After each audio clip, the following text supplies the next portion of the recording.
আল্লাহর ওলি, আজকে আমরা অপাত্রে দৃষ্টি দিয়ে রাস্তা দিয়ে যখন চলি আমার চোখের হেফাজত নাই। আকর্ষণীয় আমি যখন কোন দিকে যাই সেখানে আমার চোখের হেফাজত নাই। বিশেষ করে মোবাইল তেমন একটি জিনিস অজান্তে আপনাকে দৃষ্টির হেফাজত বন্ধ করে দিবে। ও যুবক ভাই, একটা ওয়াদা কি করা যায় কমসে কম রোজার মাসের মধ্যে? অন্য মাস যদিও বাদ দিই, রোজার মাসটা আমি এমবি কখনো উঠাবো না। নামাজ পড়ি, নামাজে মন বসে না। নামাজ পড়ি, নামাজটা ভালো লাগে না। 30 বছর নামাজ পড়লাম, এখন আজানের মসজিদ আমাকে টানতে পারে না। আজ এখন মসজিদে যাই না। কেন জানেন? আমি এখন আল্লাহর ওলি হতে পারি নাই। চোখের হেফাজত হয় না, জবানের হেফাজত হয়। মদিনা যাইতে পারলাম না, মদিনা দেখতে পারলাম না। আমি অসহায় তাই এত দূরে রই, আমি অসহায় তাই এত দূরে রই, শুধু সালাম জানাই মদিনা যাইতে পারলাম না, মদিনা দেখতে পারলাম না। সাহাবায়ে কেরামকে বললেন, আমার সাহাবায়ে কেরাম যাও যাও, এই দুইটা পাত্রের মধ্যে তাদেরকে বমি করতে বলো। নবী আলাইহিস সালামের সাহাবায়ে কেরাম হাজির। মহিলার নিকটে গিয়ে বললেন, এখানে তোমরা আলাদা আলাদা দুইটা পাত্রের মধ্যে বমি করো। এইবার তারা বমি করলো, দেখা গেল সেখানে তাজা তাজা গোস্ত নেমে আসলো, বুকতে পেট থেকে বের হয়ে আসলো। তারা বলল, কি ব্যাপার? আমরা তো কয়েকদিন যাবত কোনো গোস্তই খাই নাই, কেমন করে গোস্ত আসলো? নবী আলাইহিস সালামের কাছে যখন নিয়ে গেলেন, নবী আলাইহিস সালামের কাছে বললেন, ও পয়গম্বর, ওই মহিলারা 1 সপ্তাহ যাবত গোস্ত তো খাই নাই, অথচ দেখতে পাচ্ছি তার প্লেটের মধ্যে, পাত্রের মধ্যে গোস্ত। রহমতে আলম সাল্লাল্লাহু আলাইহি ওয়াসাল্লাম বলেন, ও আমার সাহাবীরা, সত্যি তারা ঠিকই বলেছে। যদিও 1 সপ্তাহ ব্যাপী তারা গোস্ত খায় নাই, কিন্তু আজকের দিনে তাই দুই মহিলা অন্য মানুষের গীবত করার কারণে তারা কেমন যেন আপন ভাইয়ের গোস্ত তারা ভক্ষণ করেছে। ছোট্টবেলা দেখেছি অনেক সময় রোজা রাখার পর বিকাল বেলা সময় কাটে না। আগে যে কাজ কাম কমই ছিল, সময় কাটে না। কতজন তাস নিয়ে বসে যায়, তাস খেলে, কতজন লুডো খেলে, কতজন কি বলে খাপড়া খেলে, ক্যারাম খেলে। কেন খেলেন ভাই? যাতে খোদার কথা মনে না থাকে। ওরে আল্লাহর বান্দা, আল্লাহ পাক তো তোমাকে দিয়েছে তুমি গুনাহমুক্ত থাকার জন্য। তুমি যখন গুনাহমুক্ত থাকবে, তোমার খোদার কথা মনে হবে না।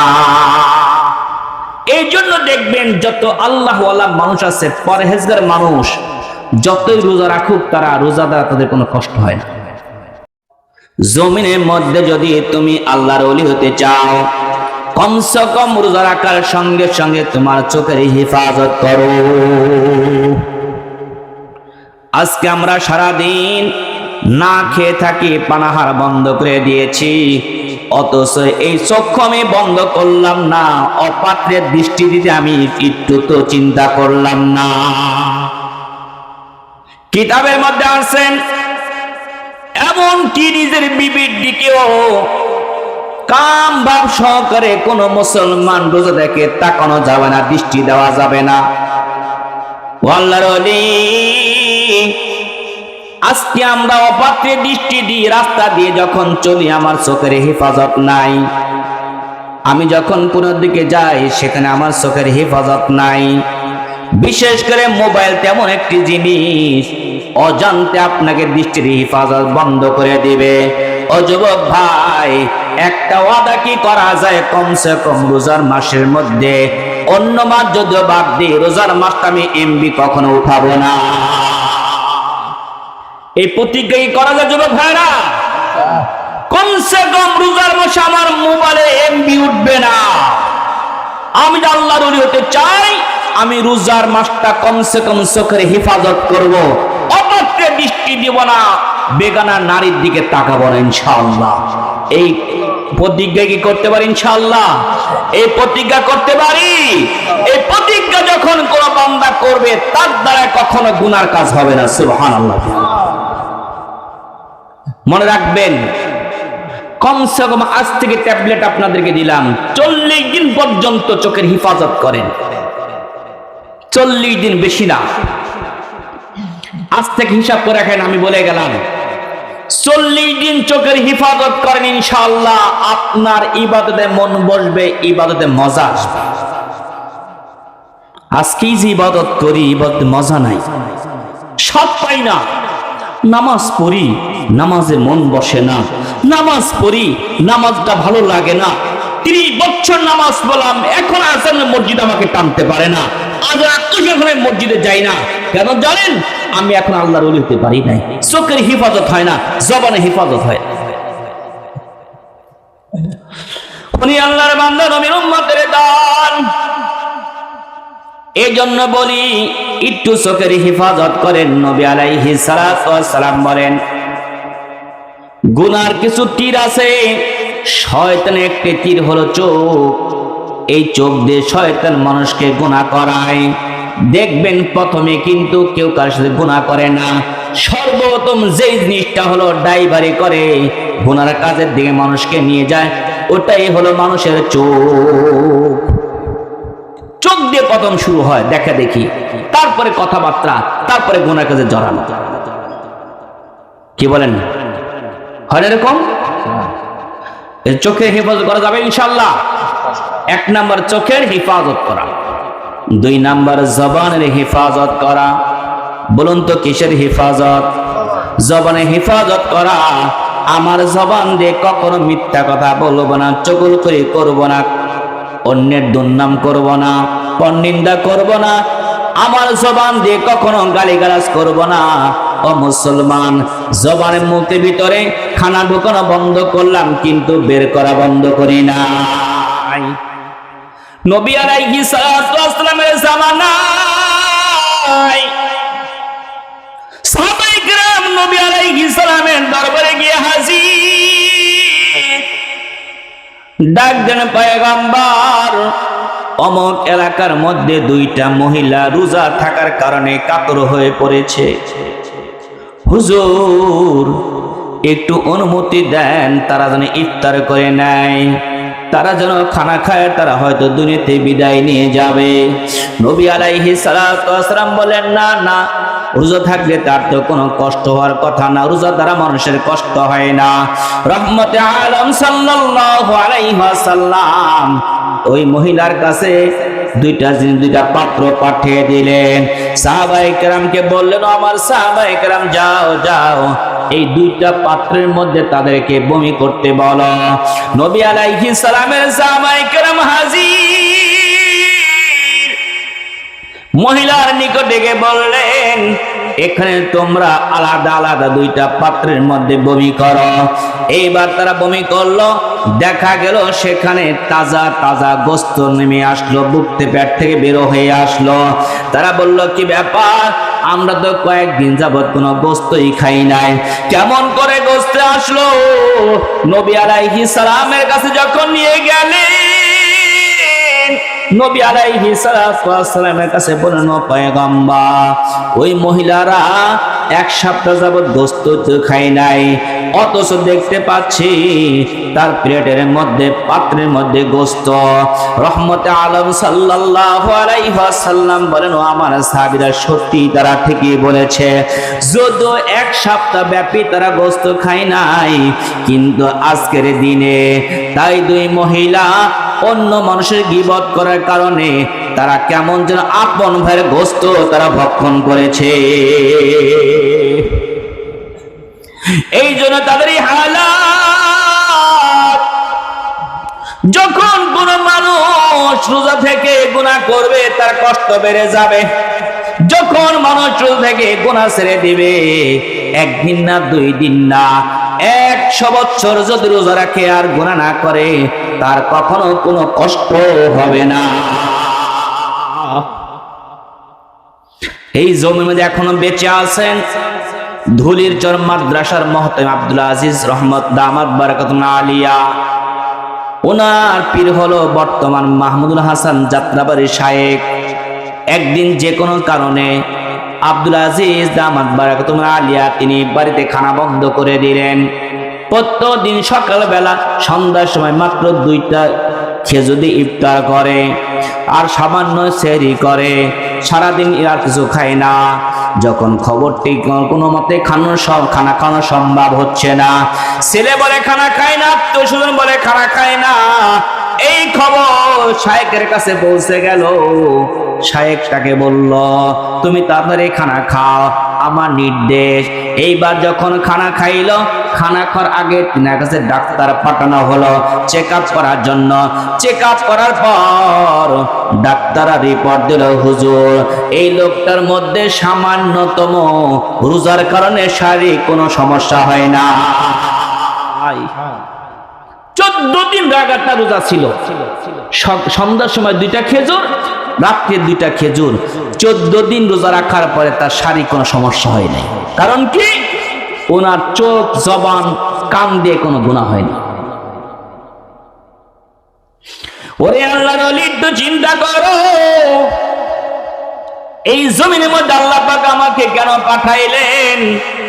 গুনাহ থেকে আমি কেন মুক্ত থাকবো না? আল্লাহ রাব্বুল আলামিন বলেন, বান্দা তুমি কি দুনিয়ার মধ্যে রং তামাশা করার জন্য এসেছো কিনা? আল্লাহ পাক বলেন, আফা হাসিবিতুম আন্নামা খালাকনাকুম আবাসা ওয়া আন্নাকুম ইলাইনা লা তুরজাউন। এ কালামে জিন্দা কুরআনে হাকিম, হিকমতে উলায়া সালাসাতু কাদিম, জামিউল ইলমি ফিল কুরআনে হাকিম, তাকাসাদা আনহু আফাহামুর রিজালি। ওই আল্লাহর বান্দা নবীর উম্মতের দল, আল্লাহ রাব্বুল আলামিন আমাকে আপনি কেন পাঠাইছেন জানো?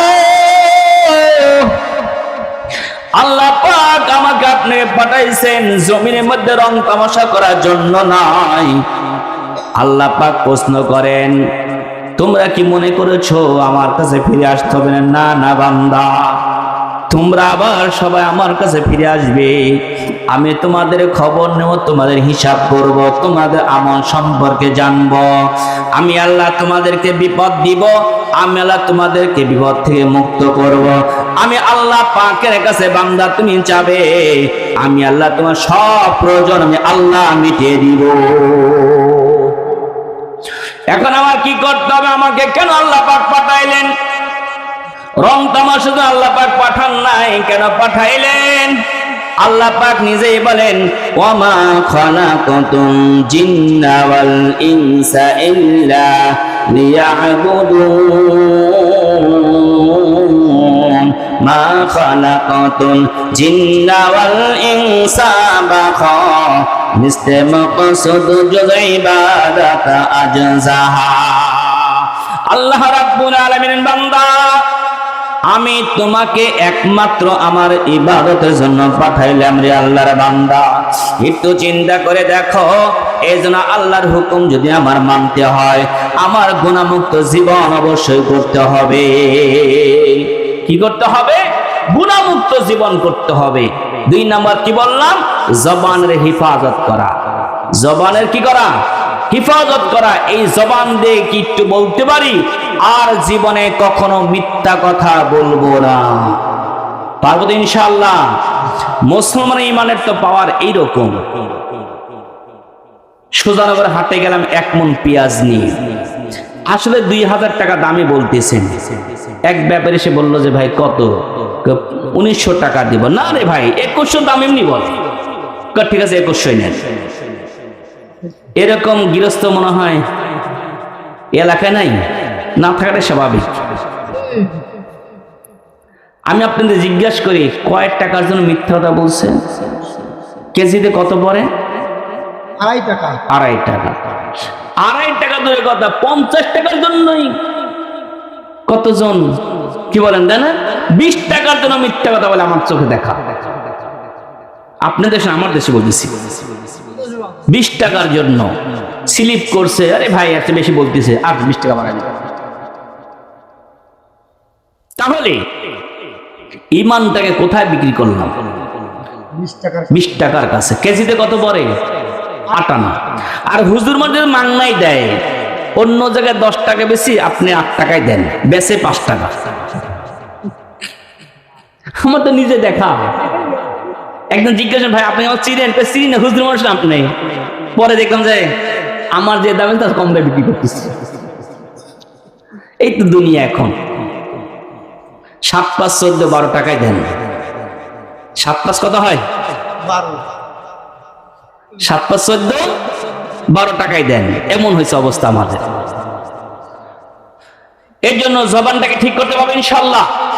এই জবান দিয়ে মিথ্যা কথা বলবো না। জীবন দিতে পারে মুসলমান এই জবানকে বিক্রি করতে পারে। জবান অনেক দাম। নবী আলাইহিস সালাতু ওয়াস সালাম বলেন, মা বাইনাল লিহিয়াইহি ওয়া মা বাইনা রিজলাইহি আরফানাহুল জান্নাহ। যে ব্যক্তি আমার জন্য জবান, 2 ঠোঁটের মাঝখান, 2 উরুর মাঝখানকে হেফাজত করবে, আমি রাসূল তাকে জান্নাতের দায়িত্ব নেব।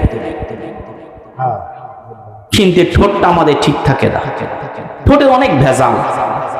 এতটুকু করতে পারি ইনশাআল্লাহ, এই ঠোঁট দিয়ে মিথ্যা কথা বলবো না, পরের নিন্দা করব না, চগলখড়ি করব না, আমার এই ঠোঁট দিয়ে কখনো গুনার কাজে আগাবো না।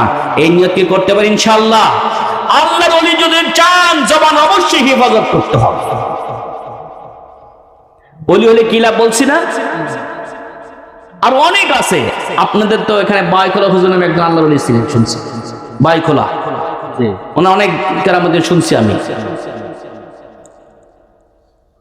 3 নাম্বার হলো কানের হেফাজত করা। বান্দা আল্লাহর ওলি যদি হতে চাও, কানের হেফাজত করতে হবে। জবান দিয়ে যা বলা যাবে না, ওলো কান দিয়ে শোনা যাবে না। যুবকরা এখন তো খুশি, হুজুর আমি তো বলবো না, কমসে কম মোবাইল দিয়ে শুনবো খালি। এরকম যুবক নাই তো এখানে? সবাই তো এখন যুবক নাই তো সবাই, ওরে আল্লাহ, মুরব্বীর কাছে বড়তা। ওরে আল্লাহর ওলি যেমনি ভাবে গান বাজনা শোনা যাবে না, বলা যাবে না, অন্যভাবে আমার কান দ্বারা শোনা যাবে না। ছোট্টবেলা দেখেছি অনেক সময় রোজা রাখার পর বিকাল বেলা সময় কাটে না। আগে যে কাজ কাম কমই ছিল, সময় কাটে না। কতজন তাস নিয়ে বসে যায়, তাস খেলে, কতজন লুডো খেলে, কতজন কি বলে খাপড়া খেলে, ক্যারাম খেলে। কেন খেলেন ভাই? যাতে খোদার কথা মনে না থাকে। ওরে আল্লাহর বান্দা, আল্লাহ পাক তো তোমাকে দিয়েছে তুমি গুনাহমুক্ত থাকার জন্য। তুমি যখন গুনাহমুক্ত থাকবে, তোমার খোদার কথা মনে হবে না। এই জন্য দেখবেন যত আল্লাহওয়ালা মানুষ আছে, পরহেজগার মানুষ, যতই রোজা রাখুক, তারা রোজা দ্বারা তাদের কোনো কষ্ট হয় না। আর যারা গীবত, শিকায়াত, পরনিন্দা, গুনার কাজ করে, তাদের দিনই যায় না, কখন যেন স্টক করে। হইতে বলছে আর এখন গ্যাস্ট্রিক এমনি বেড়ে যাবে, গ্যাস্ট্রিক এমনি বেড়ে যাবে। 3 নম্বর কানের হেফাজত করা। এই কান দিয়ে কখনো আমি গুনার কথা শুনবো না, গান বাজনা শুনবো না, চগল করে শুনবো না, কারো কোনো আমি গীবত শিকার শুনবো না। এই কানের হেফাজত করতে হবে। 4 নাম্বার অন্য অঙ্গের হেফাজত করা। হাত, পাও, চোখ, নাক, এগুলোর হেফাজত করতে হবে। আমার হাত দ্বারা যেন কোনো গুনাহ না হয়, পা দ্বারা যেন কোনো গুনাহ না হয়। ও বান্দা, এই সমস্ত শর্তগুলো মেনটেন করতে হবে। আরেকটা হলো বান্দা, আমার যদিও হালাল রিজিক দ্বারা হয়, তারপর পরিপূর্ণ উদর ভরে খাওয়া যাবে না। কি করলাম? সেহরিতে যতবারই বসাইলাম, আবার মনে করেন যে ইফতারে তো কথাই নাই। এমন যদি হয়, রোজার কি উদ্দেশ্য শুধু খানার টাইমটা চেঞ্জ করা? না, রোজার উদ্দেশ্য খানার টাইম চেঞ্জ করা না, আমার খানার ভিতরে একটু কমিয়ে দেওয়া, অন্যের অবস্থা বুঝা, যে আমি আল্লাহ তোমার জন্য রোজা রাখলাম, আমার অন্য ভাইরা কেমন কষ্ট করে, আমি একটু বুঝার জন্য রোজা রাখলাম। 6 নাম্বার, শুধু তাই নয়, এগুলো মেনটেন করার সাথে সাথে আরেকটি কাজ করতে হবে, আল্লাহ অন্তরটা সব সময় কম্পিত রাখতে হবে। ওদার মালিক, একটা মাস আমি রোজা রাখলাম, জানি না আমার রোজা কবুল হয়েছে কি হয় নাই। আল্লাহ বারবার রব্বুল আলামিনের নিকটে অ্যাপ্লিকেশন করা, মালিক মেহেরবানি করি আল্লাহ আমার রোজাগুলো তুমি কবুল ও মঞ্জুর করে নাও। কম্পিত থাকা রোজা কবুল হয়েছে কি হয় নাই, বারবার আল্লাহ পাকের নিকটে কান্নাকাটি করা। এইভাবে বান্দা যখন রোজা রাখবে, একটা মাস রোজা রাখার কারণে বান্দা আল্লাহর ওলি হয়ে যাবে। হযরত ওমর ফারুক রাদিয়াল্লাহু তাআলা আনহু ঈদের দিন দরজা লাগায় কান্না করেন। মানুষরা বলল, আবু হুরায়রা রাদিয়াল্লাহু তাআলা আনহু বললেন, ও খলিফাতুল মুসলিমিন, কেন আপনি দরজা লাগায় কান্না করেন? আজকে ঈদের দিন, আজকে খুশির দিন, কেন আপনি কান্না করছেন? ওমর রাদিয়াল্লাহু তাআলা বললেন, ও ভাই আবু হুরায়রা, কেন আমি কান্না করব না? তোমাদের ঈদের দিন হইতে ভাই আনন্দ ব্যক্তি করবি, যে ব্যক্তির জন্য কোনো টেনশন নাই, কোনো চিন্তা নাই। অথচ আবু হুরায়রা রাদিয়াল্লাহু তাআলা আনহু বলেন, ও খলিফাতুল মুসলিমিন, আপনার কিসের টেনশন, আপনার কিসের চিন্তা? ওমর রাদিয়াল্লাহু তাআলা আনহু বলেন, ভাই আবু হুরায়রা, একটা মাস শুধু রাখলাম, কবুল হয়েছে না চিন্তা। একটা মাস কোরআন শরীফ পড়লাম, কবুল হলো কিনা চিন্তা। ওরে আল্লাহর বান্দা, একটু চিন্তা করে দেখো, একজন আল্লাহ পাকের খাঁটি বান্দা, তার যেরকম চিন্তা হয়, আবু হুরায়রা রাদিয়াল্লাহু তাআলা কি বললেন, ও খলিফাতুল মুসলিমিন, নবী আলাইহিস সালাতু ওয়াস সালাম তো আপনাকে জান্নাতের সুসংবাদ দিয়েছেন, জান্নাতের টিকিট দিয়েছেন, তারপরও কেন আপনি চিন্তা করেন? ওমর রাদিয়াল্লাহু তাআলা বললেন, সে আল্লাহ পাক জান্নাতের টিকিট দিতে পারে, ওই আল্লাহ আবার জান্নাতের টিকিট ক্যান্সেল করে দিতে পারে। হর কে দারাদ খৌফে হক দরদিল মুদাম, জান্নাতুল মাওয়া দিহাদুরা মাকাম জুজু বাহাকচে সে মাখাজ ইনসেরা ফজলে ও আমস্তে দার জুমলা জাহা। ওরে আল্লাহর বান্দা, খলিফাতুল মুসলিমিন নবী আলাইহিস সালাতু ওয়াস সালামের কাছ থেকে জান্নাতের টিকিট পাওয়ার পর যদি তারা কান্না করে, আমার আর তোমার কি পরিমাণ কান্না করা দরকার? আজকে মনে রাখতে পারো, আমার শরীরে অনেক শক্তি আছে। গতকালকে সন্ধ্যার সময় আমার আপন খালাতো ভাই, সারাদিন সুস্থ ছিল, আমার আপন খালাতো ভাই মাগরিবের নামাজের আগে অসুস্থ হয়ে পড়ল। মাগরিবের নামাজের আগে অসুস্থ হওয়ার পর ওনার ছেলে একটা ডাক্তার, ছোট্ট মোটো একটা ডাক্তারের কাছে যখন খবরে গেল, সন্তান দোকানে বলল, আব্বাকে এই ওষুধ খাওয়ায় দাও। এবার খাওয়ানো হলো, 5 মিনিট পরে সন্তান কল দিয়েছে, কি খবর? তারা বলল, তোমার আব্বার অবস্থা খারাপ, এখনো পর্যন্ত কোনো কমে নাই। সন্তান তাড়াতাড়ি করে টাকা নিয়ে দোকান থেকে আসলো, আসার পরে গাড়িটা ভাড়া করে রওনা দেয়। মাদ্রাসার নামাজের সময় হয়ে গেল, দুনিয়াতে বিদায় নিয়ে গেছে রে বান্দা। আজকে তারা জানাজার নামাজ হলো, সকাল 10:30টার নাটনে সেখানে গিয়েছিলাম। ওরে আল্লাহর বান্দা, এরকম কত মানুষ দুনিয়াতে চলে যায়। আমার আপনারা সব দেশে গ্যারান্টি আছে, হায়াতের কোনো গ্যারান্টি নাই। এটা আল্লাহ পাকের কাছে সব বান্দা তুই থাকতে হবে, যে আল্লাহ পাক আমাকে হায়াত দিয়েছেন, কত দামি সম্পদ দিয়েছেন, ওই আল্লাহ পাকের জন্য আমার সবসময় রেডি থাকতে হবে। কখন আপনার আমার জন্য সময় শেষ হয়ে যায়, এই জমিনের মধ্যে কিছু আল্লাহ পাকের বান্দা তৈরি করো, আমি আমল করব, আমার সন্তান আমার জন্য আমল করবে, দোয়া করবে। আল্লাহ রাব্বুল আলামিন এই দর বদৌলতে আমার কবরটা জান্নাতের বাগানে পরিবর্তন করে দিবে। আল্লাহ আল্লাহ তো মেরা মাবুদ হায়, যায় আল্লাহ আল্লাহ তো মেরা মাশুক হায় নুমি গোয়া কে আজ দুনিয়া জুদাবাদ বাহার হালে কে বাসি বা খুদাবাদ। ওই আল্লাহর বান্দা নবীর উম্মতের দল, এই জমিন থেকে একদিন অবশ্যই যেতে হবে। তবে যাওয়ার আগে নবী আলাইহিস সালামের সাথে সম্পর্ক করে যাও। নবী আলাইহিস সালামের সুন্নাত কোন স্মরণ করো, নবী আলাইহিস সালাতু ওয়াস সালামের সম্পর্ক করে যাও। কারণ কাল কিয়ামতের ময়দানে নবী আলাইহিস সালাতু ওয়াস সালামের সুপারিশ ছাড়া কোনো মানুষ জান্নাতে যেতে পারবে না। মদিনা যাইতে পারলাম না, মদিনা দেখতে পারলাম না।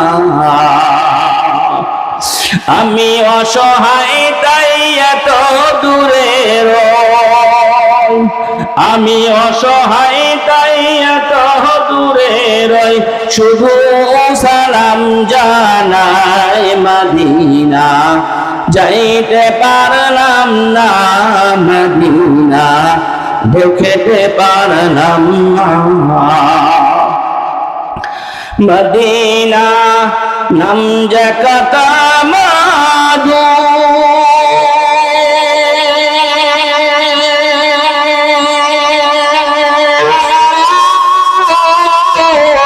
মদিনা আর যে কত দূর,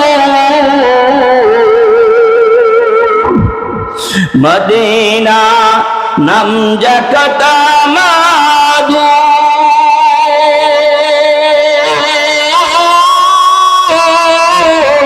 মদিনা আর যে কত দূর, সে মদিনার পথের ধুলি আমি মাখতে পারলাম না, মদিনা যাইতে পারলাম না, মদিনা দেখতে পারলাম না। ওই মদিনাওয়ালার সাথে সম্পর্ক করে যান, কারণ কিয়ামতের ময়দানে আপনাকে আমাকে সুপারিশ করে আল্লাহর জান্নাতে পৌঁছে দিবে।